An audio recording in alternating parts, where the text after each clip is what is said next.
الحمد لله الذي نحمده ونستعينه ونستغفره ونستهديه ونعوذ بالله من شرور أنفسنا ومن سيئات أعمالنا.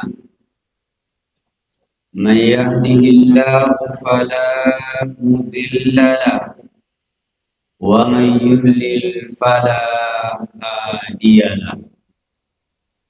أشهد أن لا إله إلا الله وحده لا شريك له وأشهد أن محمدا عبده ورسوله لا نبي بعده. اللهم فصل وسلم على هذا النبي الكريم وعلى آله وصحبه أجمعين. أوصيكم ونفسي بتقوى الله فقد فاز المتقون. يا أيها الذين آمنوا اتقوا الله حق تقاته ولا تموتن إلا وأنتم مسلمون. وقال الله تعالى في كتابه العزيز وبه يهتدي المهتدون. أعوذ بالله من الشيطان الرجيم. ولا تأكلوا أموالكم بينكم بالباطل وتدلوا بها إلى الحكام لتأكلوا فريقا من أموال الناس وأنتم تعلمون. Bapak kaum muslimin sedang Jumat rahimakumullah. Kembali kita bersyukur kepada Allah Subhanahu wa Ta'ala. Syukur dalam artian meningkatkan kesolehan kita, meningkatkan ketaatan kita kepada Allah Zat yang maha mulia dan maha sempurna.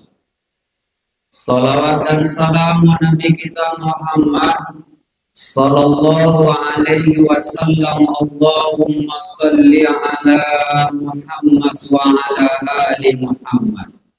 Hari ini hari yang mulia dalam satu pekan, maka kita disunnahkan yang pertama bersolawat dan berbanyak bersolawat kepada Rasulullah sallallahu alaihi wasallam.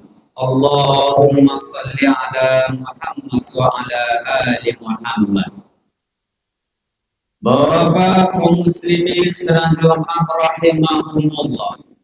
Pada khutbah ini, khutbah kita kasih judul adalah selamatkan keluarga kita daripada bahaya gratifikasi. Kaum muslimin rahimakumullah, apabila kita membaca ayat-ayat tentang ibadah seperti sholat, apa yang menjadi pesan daripada salat tersebut? Inna salata tanha anil fahsya'i wal munkar. Salat itu mencegah daripada perkara keji dan munkar. Kalau kita baca ayat tentang puasa yang sering kita baca, ya ayyuhalladzina amanu kutiba alaikumusiyam, yang ujungnya la'allakum tattaqun. Pertanyaannya ialah, apakah ciri seseorang itu dikatakan puasanya la'allakum tattaqun? Allah jawab di ayat 186, wala ta'kulu amwalakum bainakum bil batil. Wahai orang yang salat, wahai orang yang puasa, pastikan kamu tidak memakan harta dengan cara yang batil. Rasulullah SAW menjelaskan bentuk-bentuk transaksi yang batil. Nabi menjelaskan bagaimana bentuk transaksi dilarang di dalam agama. Salah satunya apa disebut dengan la'anallahu rashi wal murtashi. Allah mengutuk, bahkan Allah mengutuk mereka yang mensuap dan mereka yang menerima suap. Bayangkan bahasanya Allah mengutuk. Al-Quran menyebut dengan akaluna lis-suhti, sama'una lil-kadhib. Apa yang terjadi pada bangsa Bani Israel, bangsa yang begitu maju dahulunya, bangsa yang begitu mulia, luar biasa bahagianya bangsa Bani Israel. Kesalahan apa yang mereka lakukan? Yang pertama adalah akaluna lis-suhti, mereka terbiasa mensuap dan menyuap. Allah hancurkan mereka. Mudah-mudahan apa yang terjadi pada hari bentuk kehancuran mereka insyaallah nanti. Sama'una lil kadhib, mereka suka berbohong, suka merubah fakta yang ada. Maka Nabi katakan la'anallahu ar-rashi wal murtashi. Apapun namanya sewaktu seseorang memberikan hadiah ke namanya, tapi dengan harapan ada sesuatu yang mereka dapatkan, suap namanya kata Rasulullah Sallallahu Alaihi Wasallam, sekalipun itu judulnya adalah hadiah. Maka Nabi melarang perbuatan rashi wal murtasi. Rasulullah melarang apa disebut dengan ghish. Kata Nabi, man wassana falaysa minna. Siapa yang menipu, kata Nabi, bukan umatku. Bayangkan bahasanya, bukan umatku, kata Rasulullah Sallallahu Alaihi Wasallam. Man wassana falaysa minna. Mereka yang manusia bisa kita, tapi kita yakin. Alaikum kiraman katibin ya'lamuna ma taf'alun. Ingat, yauma idzin tuhadditsu akhbaraha. Yang menjadi saksi bukan manusia. Jadi saksi bukan mulut kita, bukan teman kita. Yauma idzin tuhadditsu akhbaraha. Iza zulzilatil ardu zilzalaha. Di ujungnya, yauma idzin tuhadditsu akhbaraha. Yang kita takutkan bukan goncangannya. Yauma izin tuhaddisu akhbaraha. Pada hari itu kata Allah, bumi saksi ya Allah, saya saksinya ya Allah, dia melakukan perbuatan yang curang. Apa yang mau kita katakan? Bumi sebagai saksi, bumi yang kita injak berbicara dengan lantang. Yauma izin tuhaddisu akhbaraha. Hari itu bumi menceritakan apa yang mereka lihat. Allahu Akbar. Maka kamu semoga Nabi menwasyana pada sini. Orang yang menipu, orang yang mensuap, gratitas apapun namanya, itu dilarang. Pertanyaannya, kenapa agama melarang kaum muslimin rahimahumullah? Karena bukankah doa kita rezeki itu barokah? Apa itu barokah? Doa Allahumma barik lana fima razaqtana. Ya Allah, berkah ya Allah. Apa itu berkah? Sesuatu yang kita miliki menambah ketaatan kita kepada Allah Subhanahu wa taala. Ada yang bertanya, orang yang dosa mereka tidak sakit. Orang yang dosa mereka happy-happy saja. Sesungguhnya ini dikatakan nama istidraj. Yang kita takutkan istidraj. Di saat puncak-puncak kejayaan Allah jatuhkan kita. Itu namanya istidraj. Makanya doa kita, Allahumma barik barokah. Apa itu barokah? Yang kita miliki menambah ketaatan kita kepada Allah. Kaum muslimin rahimahumullah, kadang-kadang kita beribadah tidak merasakan nikmatnya beribadah kepada Allah Subhanahu wa taala. Apa ibadah tersebut? Kita tidak merasakan nikmatnya berzikir kepada Allah. Pada Allah katakan fadhkuruni azkurkum. Coba kita renungkan, sebutlah namaku kata Allah. Aku sebut namamu, Allahu Akbar. Alangkah bangganya jiwa ini sewaktu Allah menyebutkan nama kita kepada penduduk langit. Tetapi kenapa kita tidak merasakan nikmatnya berzikir? Salah satunya adalah hilangnya barokah rezeki yang kita dapatkan. Kenapa? Maka itu caranya yang tidak benar. Makanya Al-Quran menyebutnya wala ta'kulu amwalakum bainakum bil batil. Janganlah kamu memakan harta sesamamu dengan cara yang batil. Bahasanya bahasa yang mengerikan. Batil. Sesuatu yang tidak sedap kita dengar. Inilah kaum muslimin rahimakumullah. Al-Quran mengingatkan kepada kita. Bagaimana kita hati-hati. Inilah seorang ibu-ibu. Sewaktu suaminya pergi berusaha keluar kota mencari nafkah. Apa pesan kepada suaminya? Wahai suamiku, nahnu nasbiru 'ala al-ju' wa la nasbiru 'ala an-nar. Wahai suamiku, saya dengan anak-anak kuat menahan lapar insyaallah. Tapi wahai suamiku, saya dan anak-anak tidak kuat menahan api neraka. Takut dan biasa.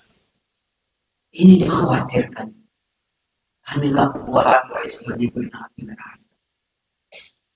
Inilah kaum muslimin rahimahullah, kekhawatiran perhatian kita. Kita sebagai seorang ayah berat. Tapi mulia kalau kita lakukan dengan cara yang benar. Mulia memberi nafkah istri, nafkah anak, orang mulia luar biasa. Tetapi sewaktu dilakukan dengan cara yang tidak benar, hilang barokah kehidupan kita. Mungkin kita tidak ada masalah, tapi barokah hilang dalam kehidupan kita. Maka pertanyaan kaum muslimin rahimakumullah, bagaimana kita menghindari hal tersebut? Apakah namanya korupsi, gratifikasi dan sebagainya namanya? Bagaimanakah caranya? Maka cara luar biasa adalah jadikanlah pekerjaan kita sebagai amal soleh kepada Allah Subhanahu wa Ta'ala. Saya bekerja amal soleh ya Allah. Kalau amal soleh menjadi standar kita, maka nawaitunya karena Allah, cara pun karena Allah Subhanahu wa Ta'ala. Sewaktu kita melangkah dari rumah, ya Allah, saya bersama untuk melakukan amal soleh. Tidak mungkin kita melakukan perbuatan Allah, karena nawaitunya adalah nawaitu soleh. Maka Allah ingatkan, wal asri innal insana lafi khusr. Siapakah yang tidak merugi? Illal ladzina amanu wa amilus shalihat, beramal soleh. Apa yang menjadi doa Nabi Sulaiman alaihi salam, Rabbi auzi'ni an ashkura ni'mataka allati an'amta alayya wa ala walidayya wa an a'mala salihan. Nabi Sulaiman begitu hebat kekayaannya, luar biasa sekali. Tapi harapan ya Allah, jadikanlah ini ya Allah sebagai amal soleh saya kepadamu. Inilah yang pertama, untuk menghindari kita dari perbuatan yang tercela. Sewaktu kita melangkah dari rumah, Bismillahirrahmanirrahim. Ya Allah, saya bekerja adalah melakukan amal soleh bagi anak-anak dan keluarga saya.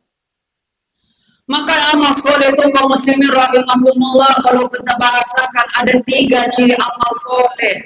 Yang pertama, mereka bekerja dengan hati. Bekerja dengan hati. Yang kedua, bekerja dengan sepenuh hati. Pasti bagus kerjanya, karena bekerja dengan hati, sepenuh hati. Yang ketiga adalah bekerja dengan hati-hati. Ada 2 pengawasan, ada malaikat, ada aturan yang berlaku. Makanya bekerjalah dengan hati.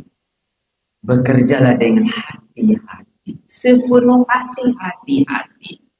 Kita ingat manusia bisa kita bohongi, tapi yang di atas tidak bisa kita bohongi. La ta'khudhuhu sinatun wa la naum. Maka yang kedua, cara untuk menanamkan agar kita terhindar dari perbuatan yang tercela, maka muraqabatullah. Kita merasakan ada pengawasan Allah. Kita akan nyaman hidup ini kalau kita yakin Allah mengawasi kita. Tidak ada kecemasan kita. Yang kedua, kita takut melakukan perbuatan yang haram. Kita berpeluang melakukan perbuatan dosa, berpeluang melakukan korupsi dan sebagainya. Tapi kita yakin ada Allah yang mengawasi kita. Wa inna alaikum kiraman katibin ya'lamuna ma taf'alun.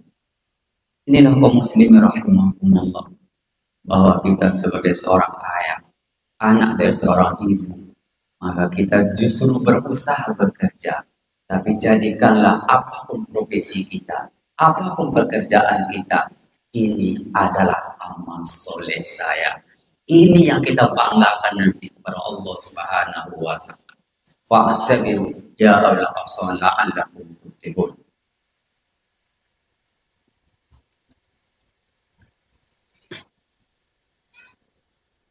Alhamdulillahilladzi an'ama 'alaina bi ni'matil iman wal islam. Asyhadu an la ilaha illallah wahdahu la syarika lahu wa asyhadu anna Muhammadan 'abduhu wa rasuluhu la nabiyya ba'da. Innallaha wa malaikatahu yusholluna 'alan nabi. Ya ayyuhalladzina amanu shallu 'alaihi wa sallimu taslima. Allahumma shalli 'ala Muhammad wa 'ala ali Muhammad kama shallaita 'ala Ibrahim wa 'ala ali Ibrahim wa barik 'ala Muhammad wa 'ala ali Muhammad kama barakta 'ala Ibrahim wa 'ala ali Ibrahim fil 'alamin innaka Hamidum Majid. Pada khutbah yang kedua ini, Khatib ingin mengajak kepedulian sosial kita. Pertama, kita peduli sensitif mencari sesuatu yang halal, biar sedikit tapi barokah yang kita dapat. Pada khutbah yang kedua, Khatib mengajak ada kepedulian pada hari ini.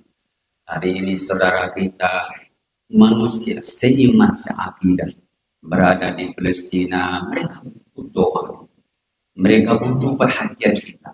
Sebenarnya tidak susah bagi Allah menghancurkan Israel. Tidak ada susahnya bagi Allah Subhanahu wa Ta'ala. Allah segala-galanya. Tapi Allah ingin melihat ayyukum ahsanu amala. Siapa di antara kita yang peduli dengan mereka? Bukan susah bagi Allah menghancurkan Israel. Tidak ada susahnya bagi Allah. Tapi kenapa rahasianya ayyukum ahsanu amala? Siapa di antara kita yang peduli dengan mereka? Maka kaum muslimin rahimakumullah, pada khutbah ini kedua khutbah mengajak kepedulian kita. Yang pertama, kita doakan mereka, ya Allah kuatkan mereka, ya Allah perjuangan mereka. Mereka mau memperjuangkan rumah tangga mereka, mereka memperjuangkan menyelamatkan kiblat yang pertama umat Islam, menyelamatkan negerinya para nabi-nabi, biladul anbiya, bahwa menyelamatkan bukan untuk keperluan mereka. Rasulullah 16 bulan lamanya sholatnya menghadap ke Bait Al-Aqsa, maka mereka menyelamatkan. Maka yang pertama kita doakan mereka. Sewaktu antara azan dan iqamah, sewaktu kita mau berbuka, sewaktu di penghujung malam hari kita dilakukan Allah, teguhkan mereka ya Allah, kokohkan mereka ya Allah, berikan bantuan kepada mereka ya Allah. Yang kedua, kaum muslimin rahimakumullah, mari kita berikan bantuan secara harta. Kita tidak mungkin pergi ke sana, tapi ada harta yang kita berikan. Makanya satu ketika kata Rasulullah SAW sebuah kesempatan, hari ini kata Nabi, ada orang yang tidak ikut berperang bersama kita, tapi pahalanya sama dengan kita. Kaget juga para sahabat, kenapa Rasulullah mereka tidak ikut pahala sama dengan kita? Mereka terhalang karena faktor tua fisik mereka, tapi mereka punya nawaitu yang sama. Kita tidak bisa membebaskan fisik kita Palestina, tapi Allah catat bahwa kita orang-orang berniat membebaskan Palestina Al-Aqsa. Mudah-mudahan kaum muslimin rahimakumullah tidak akan berkurang harta yang kita berikan untuk saudara kita, tapi kita yakin doa malaikat sesungguhnya Allahumma a'ti mumfikan khalafan, ya Allah ganti ya Allah harta orang berinfak, wa'ati mumsikan talafat, musnahkan harta orang yang pelit. Mudah-mudahan kaum muslimin rahimahullah, mari kita berikan kepedulian kepada saudara-saudara kita. Mari kita berdoa kepada Allah Subhanahu wa Ta'ala. Mudah-mudahan doa kita diijabah oleh Allah, diijabah oleh mereka sama-sama. Allahumma fil muslimina wal muslimat wal mu'minina wal mu'minat al ahya'i